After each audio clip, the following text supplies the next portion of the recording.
let's talk Eddie. He was there pretty much from the beginning. He was the band's mascot, right? And there's the interesting story of how it all started. It was like he was just like a paper mache mask used in a stage backdrop, and then they just said, let's make him the mascot, and then they made there was an Yeah, it's a artist, little convoluted. Derek Riggs is Yeah. the artist who created. But my question to you though is, how important do you think is the character of Eddie to the band? Because they made a lot of money, right? The merchandise, the Yeah. T-shirts, the posters, the action figures. But Yeah, totally important. I think it was, and there's an even deeper significance to the idea that that first album cover, and I remember thinking this immediately when I saw it, was that you really did have a new sort of really garish, what's inside is definitely going to look like what's on the tin kind of feel to seeing this ghoulish neon green illustrated, roughly illustrated monster on the cover, and that sort of signified or lined up or paralleled with the whole idea of the new wave of British heavy metal, where it's like we are now proud to be and proud to look heavy metal. Whereas in the old days, as I often say, Black Sabbath essentially looked like the Eagles, and so did the album covers. The album covers weren't particularly heavy metal. I mean, they looked like Eagles album covers or whatever, right? Doobie Brothers, so Foghat, all these bands.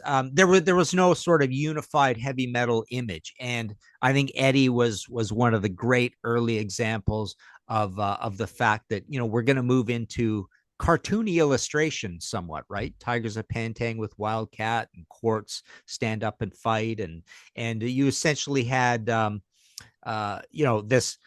this look, and of course, yeah, you have this mascot that aligns with the stage show, and eventually, or quite soon, you've got people dressing up as Eddie, Rhodey, or whatever, coming on stage, and that's cool, and it's perfect for t-shirts. The ink colors and all that. You've got the red and black and white, of the Iron Maiden logo, and it goes with this neon green thing, and that printed up nicely on a black t-shirt. So they're off to the races, and then Eddie is used as this great a brand, essentially, an extension of the logo itself that you see on all the album covers, and it just becomes this amazing merchandising tool that they've exploited basically better than probably anything in all of rock and roll. It's probably the number one greatest, most extensively used over years and years and decades, merchandising idea.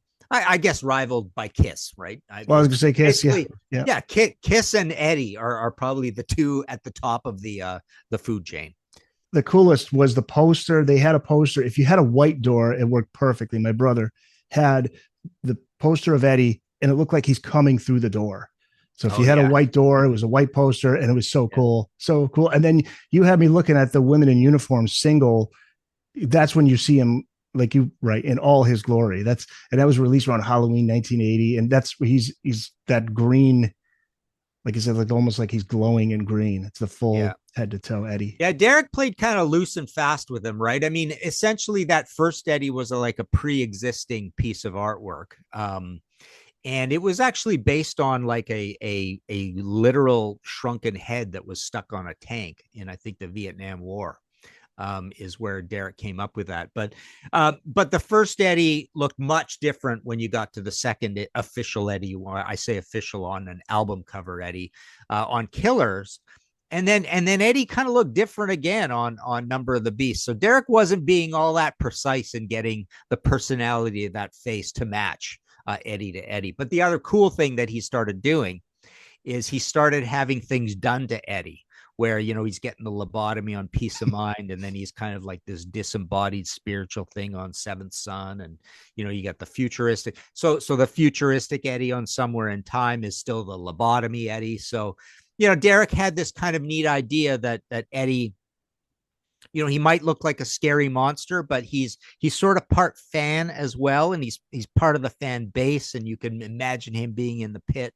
But he's also, even though he's a monster and can do acts of evil or violence, he's taking a lot of hits at the same time. and he's getting chopped up and having these injuries done to him as time goes on. So that was a cool thing, Derek. Makes him a likable character. Yeah.